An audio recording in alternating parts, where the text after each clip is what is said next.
you've just announced a hosepipe ban, but other companies here in the south did that weeks ago. The source of the Thames has run dry. What's taken you so long? Yeah, well, introducing a hosepipe ban isn't something we do lightly. I mean, we are restricting our customers' use of water, and that's not to be taken lightly. So we needed to make sure that we'd done everything we could to avoid that situation, and we also needed to make sure that we'd taken steps to prepare so that we could be really clear with our customers, as I think we are being today. What does it mean for them? What can they do? What can't they do? And how can we help them? Should you have done it sooner? We couldn't do it sooner. So there are certain formal triggers that we have to reach in terms of how much water we have in supply versus how much more water we have in demand.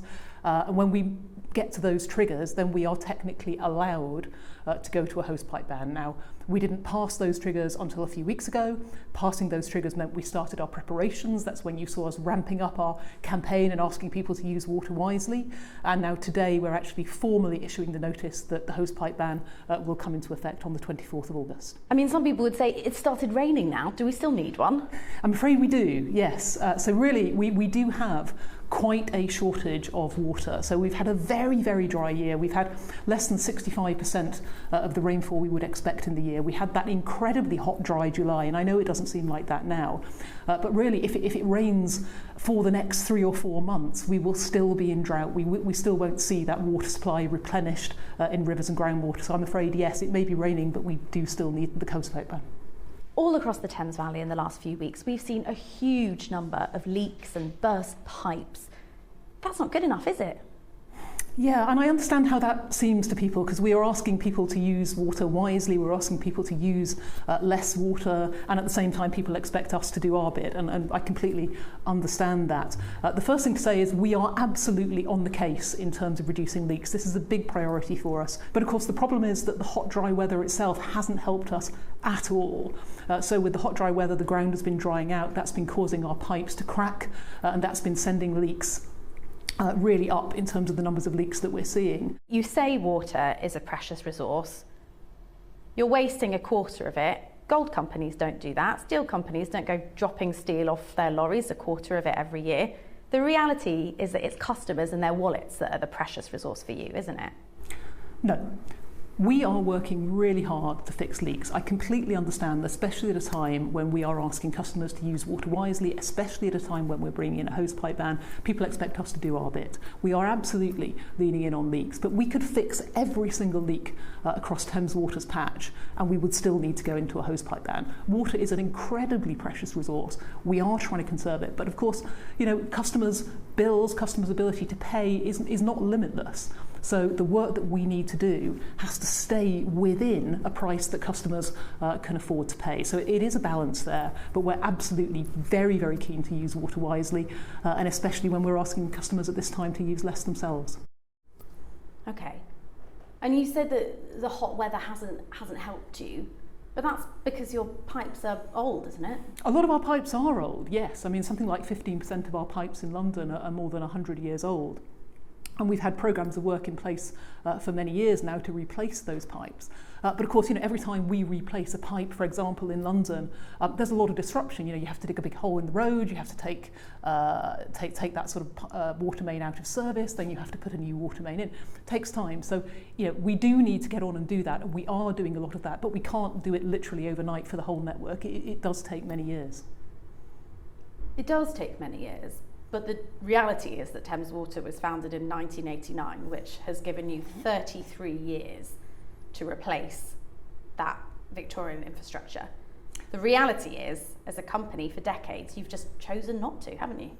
No, it's not that we've chosen not to. We have done a lot to replace leaks. And actually, just in the past 3 years, we've reduced leaks by 10%. And in fact, between 2020 and 2025, you'll see a reduction in leaks of more than 20% in our area. So it is something that we're working really hard on. Okay. And you have 20,000 miles of pipe? We do. Okay. And on your website, you claim to have replaced 1,900 miles of it since 2006. So by my calculation, that's 118 miles of pipe per year in 16 years. It's not terribly impressive, is it? 118 miles. We do need to do more. I absolutely accept that we do need to do more. Some of it is about replacing pipes. You're absolutely right, and we do need to do more of that.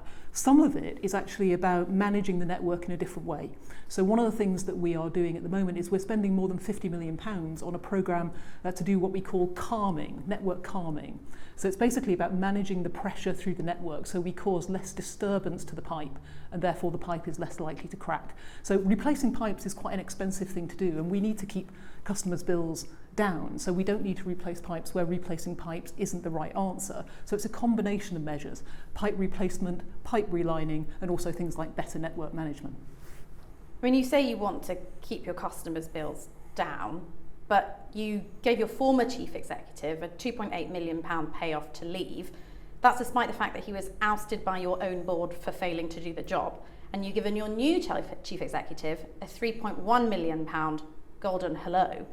Your company rewards failure at the top while customers are struggling to pay their bills. It's a disgrace, isn't it? I can't talk too much about the past, but what I can say is that for our current executive team and for our current chief exec, our pay is benchmarked against industry standards, it's benchmarked against other companies that do the kinds of things that we do. And there is a strong performance element in the pay and bonus that we get. So for example, if you're talking about our chief exec, part of her bonus reflects things like leakage, part of it reflects customer service, part of it reflects our performance for the environment, so whether we're polluting or not, and part of it reflects how we're investing for the future. And I think that's what our customers would expect.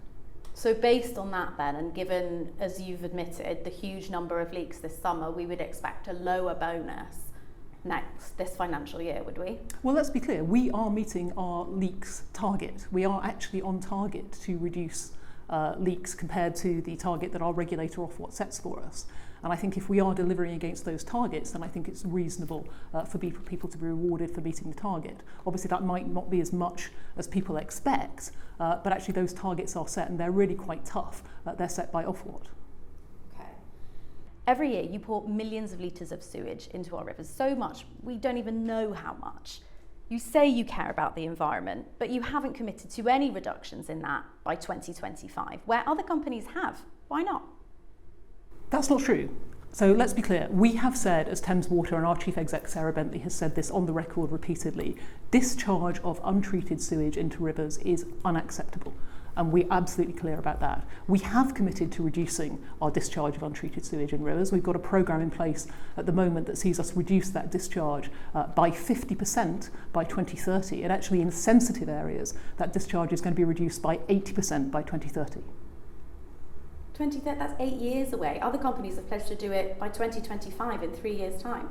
Yeah, and it's a complicated problem. If you think about what happens at a sewage treatment works, a lot of what goes into that sewage treatment works that overwhelms the sewage treatment works and creates the discharge of sewage into the rivers, a lot of that flow isn't actually sewage. A lot of that flow is rainwater and stormwater that shouldn't actually be going into the treatment works in the first place. It's what we call infiltration and misconnections. We really need to sort that out. That's not a 3-year fix. That's a longer term fix. Okay, but it's still in your gift to have fixed that years ago. That's what I'm saying about this Victorian infrastructure and having 33 years to do it. No, I take your point. We should definitely be doing more, and we should be moving as fast as we humanly can. But it's in nobody's interest if we overpromise and then underdeliver. So we are a very physical business. What we do rests on flows of water coming through the natural environment, coming into our network. We've got physical pipes, we've got physical treatment works. And a lot of what we need to do is also governed by customer behaviour and how people behave in terms of their water and wastewater usage. That is not a quick fix. That's not something where you can wave a magic wand and change it tomorrow. I would love to be able to do that. We just can't. What we need is a proper, sustainable, affordable programme of work that we can deliver that will actually fix the basics, raise the bar and shape the future for our customers.